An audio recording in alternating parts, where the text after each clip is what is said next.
ओम नमः शिवाय। साथियों, मैं प्रदीप सिंह, फाउंडर ऑफ अनंत विजय सेवा संस्थान। साथियों, आज आपको मैं श्रीमद् भागवत गीता का अध्याय 4 दिव्य ज्ञान का श्लोक नंबर 40, 41 और 42 का संस्कृत और हिंदी वाचन करके सुनाऊंगा। तो श्लोक नंबर 40 है, अज्ञश्चा श्रद्धानश्च संशयात्मा विनश्यति, नायं लोको अस्ति न परो न सुखम संशयात्मनः।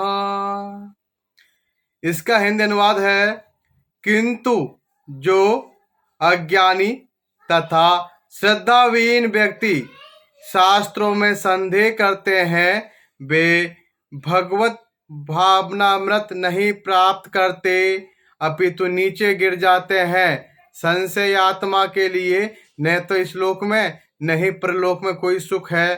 तात्पर्य है, भगवत गीता सभी प्रामाणिक एवं मान्य शास्त्रों में सर्वोत्तम है। जो लोग पशु तुल्य है उनमें न तो प्रामाणिक शास्त्रों के प्रति कोई श्रद्धा है और न उनका ज्ञान होता है, और कुछ लोग को यद्यपि उनका ज्ञान होता है और उनमें से वे उद्धरण देते रहते हैं, किंतु उनमें वास्तविक विश्वास नहीं करते। यहाँ तक कि कुछ लोग जिनमें भगवत गीता जैसे शास्त्रों में श्रद्धा होती भी है, फिर भी वे न तो भगवान कृष्ण में विश्वास करते हैं न उनकी पूजा करते हैं। ऐसे लोगों को कृष्ण भावनामृत का कोई ज्ञान नहीं होता, वे नीचे गिरते हैं। उपर्युक्त सभी कोटि के व्यक्तियों में जो श्रद्धालु नहीं है और सदैव संशयग्रस्त रहते हैं, वे तनिक भी उन्नति नहीं कर पाते। जो लोग ईश्वर तथा उनके वचनों में श्रद्धा नहीं रखते, उन्हें न तो इस संसार में और न भावी लोक में कुछ हाथ लगता है। उनके लिए किसी भी प्रकार का सुख नहीं है। अतः मनुष्य को चाहिए कि श्रद्धा भाव से शास्त्रों के सिद्धांतों का पालन करे और ज्ञान प्राप्त करे। इसी ज्ञान से मनुष्य आध्यात्मिक अनुभूति के दिव्य पद तक पहुंच सकता है। दूसरे शब्दों में, आध्यात्मिक उत्थान में संशयग्रस्त मनुष्यों को कोई स्थान नहीं मिलता।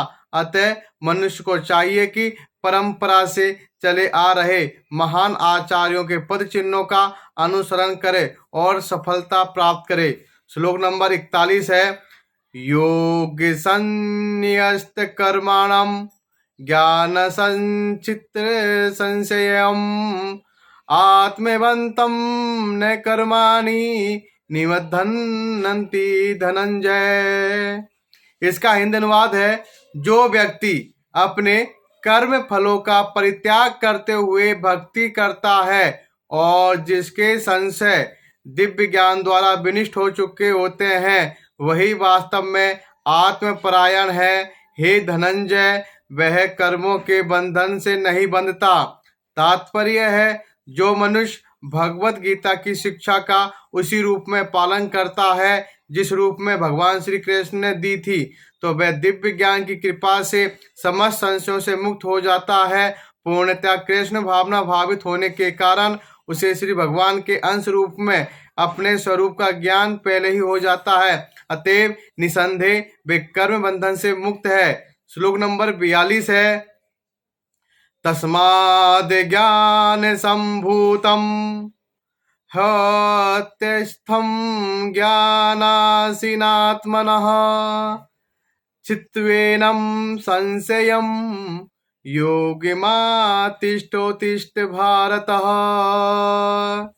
इसका हिंदी अनुवाद है, अतएव तुम्हारे हृदय में अज्ञान के कारण जो संशय उठे हैं, उन्हें ज्ञान रूपी शस्त्र से काट डालो। हे भारत, तुम योग से समन्वित होकर खड़े हो और युद्ध करो।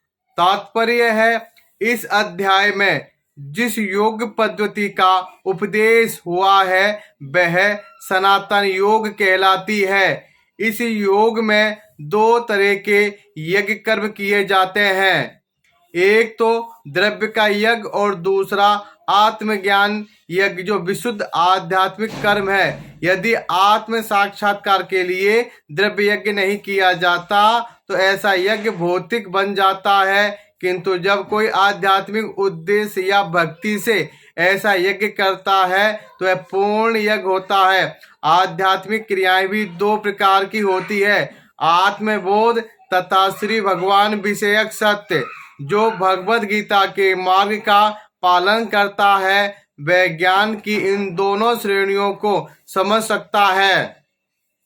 उसके लिए भगवान के अंश स्वरूप आत्मज्ञान को प्राप्त करने में कोई कठिनाई नहीं होती। ऐसा ज्ञान लाभप्रद है क्योंकि ऐसा व्यक्ति भगवान के दिव्य कार्यकलापों को समझ सकता है। इस अध्याय के प्रारंभ में स्वयं भगवान ने अपने दिव्य कार्यकलापों का वर्णन किया है।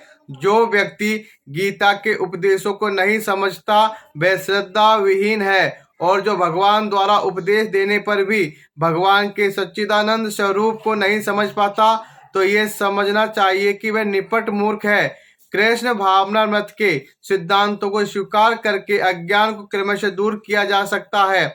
यह है कृष्ण भावनामृत विविध देव यज्ञ, ब्रह्म यज्ञ, ब्रह्मचर्य यज्ञ, गृहस्थ यज्ञ, इंद्रिय संयम यज्ञ, योग साधना यज्ञ, तपस्या यज्ञ, द्रव्य यज्ञ, स्वाध्याय यज्ञ तथा वर्णाश्रम धर्म के भाग लेकर जागृत किया जा सकता है।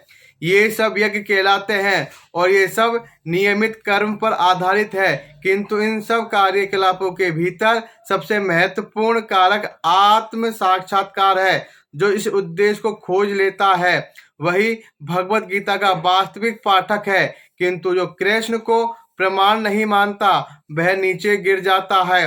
अतः मनुष्य को चाहिए कि वह सेवा तथा समर्पण समेत किसी प्रामाणिक गुरु के निर्देशन में भगवत गीता या अन्य किसी शास्त्र का अध्ययन करे।